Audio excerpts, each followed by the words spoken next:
દેશમાં રેલવે મુસાફરોને વિશ્વકક્ષાની ઉત્તમ સુવિધાઓ ઉપલબ્ધ કરાવવાની નેમ સાથે વડાપ્રધાન નરેન્દ્ર મોદીના હસ્તે વિડીયો કોન્ફરન્સિંગ દ્વારા દેશના 551 સ્ટેશનના પુનઃ વિકાસ અને 1500 રોડ ઓવરબ્રિજ અને અંડરપાસનું ખાતમુહૂર્ત તેમજ લોકાર્પણ કરવામાં આવ્યું હતું।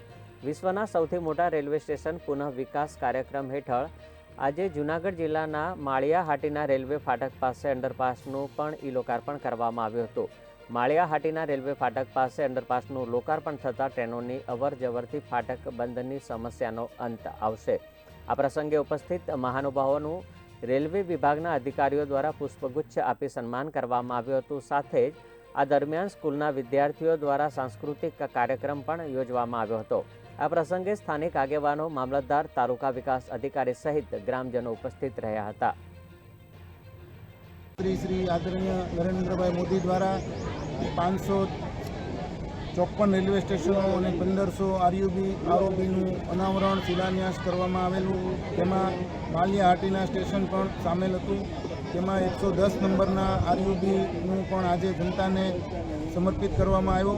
જનતાએ અને સ્કૂલોના વિદ્યાર્થીઓએ બહોળી સંખ્યામાં ભાગ લીધો। સ્ટુડન્ટ્સ તરફથી ત્રણેય હાઈસ્કૂલના સ્ટુડન્ટોને દ્વારા એક કલ્ચરલ પ્રોગ્રામ પણ અહીંયા કરવામાં આવ્યો। તેમને રેલ પ્રશાસન દ્વારા તન મન ધનથી સામૂહિક અને નકદ પુરસ્કાર અર્પિત કરવામાં આવ્યા।